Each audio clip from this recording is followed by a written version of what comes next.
कौन है सती सावित्री, क्या है उसकी स्टोरी? अश्वपति नाम का एक राजा था। राजा के पास सब कुछ था, किंतु कोई संतान नहीं थी।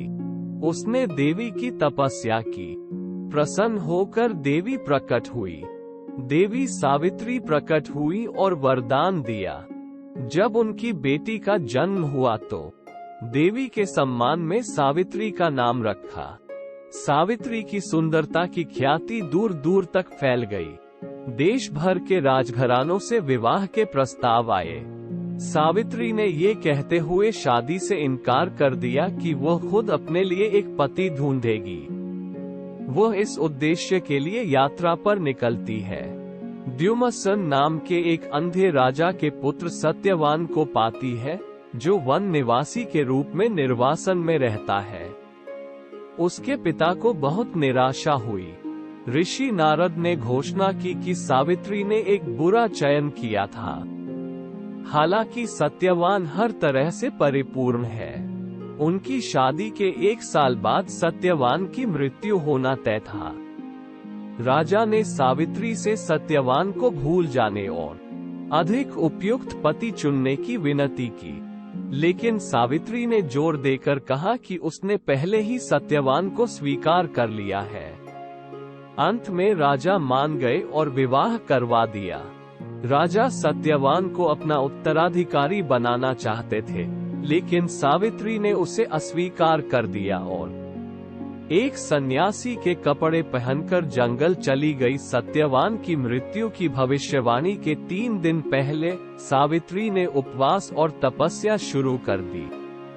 सत्यवान की अनुमानित मृत्यु की सुबह सावित्री अपने पति के साथ जंगल में चली गई। एक ऊंचे पेड़ के नीचे सत्यवान ने एक आसन बनाया। दोपहर के समय सत्यवान थोड़ा थका हुआ महसूस किया। थोड़ी देर बाद वह सावित्री की गोद में सिर रखकर लेट गया। कुछ ही समय में वह मृत्यु के कगार पर था। अचानक पूरे जंगल में अंधेरा छा गया। जल्द ही सावित्री ने देखा कि यमदूत सत्यवान की आत्मा को उसके शरीर से निकालने के लिए उसके सामने खड़े हैं। उसने क्रोध और आक्रोश से यमदूत की ओर देखा। सावित्री के क्रोध से यमदूत भयभीत हो गए, वापस यमलोक लौट आए। अंत में मृत्यु के देवता यम को सत्यवान की आत्मा को लेने के लिए आना पड़ा। यम ने सावित्री को आश्वस्त किया कि मृत्यु एक प्राकृतिक घटना है और कोई भी इससे बच नहीं सकता। सावित्री से शरीर छोड़ने का अनुरोध किया। सावित्री मान गई और यम सत्यवान की आत्मा को अपने साथ ले गए और यमलोक की ओर चल दिए। जब यम जाने वाले थे, सावित्री उनके पीछे चल पड़ी। यम से विनती की कि वह उसे भी अपने साथ मृतकों की भूमि यमलोक ले जाए या सत्यवान का जीवन वापस दे। यम ने उत्तर दिया कि वह उसे यमलोक नहीं ले जा सकते, क्योंकि अभी उसका समय नहीं आया है। सत्यवान के जीवन को छोड़कर उसे कोई भी वरदान देने की पेशकश की। उसने सबसे पहले अपने ससुर के लिए दृष्टि और राज्य की बहाली के लिए कहा।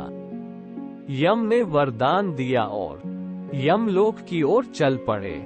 सावित्री लौटने के बजाय यम के पीछे पीछे चलती रही। यम उसके अच्छे आचरण से प्रभावित हुए। उसे एक और वरदान दिया। उसने अपने पिता के लिए 100 पुत्र मांगे। यम ने वरदान दिया और फिर से चल पड़े। सावित्री अब भी पीछे पीछे चलती रही। यम यमलोक के द्वार पर पहुंचने ही वाले थे कि सावित्री अभी भी उनका पीछा कर रही थी।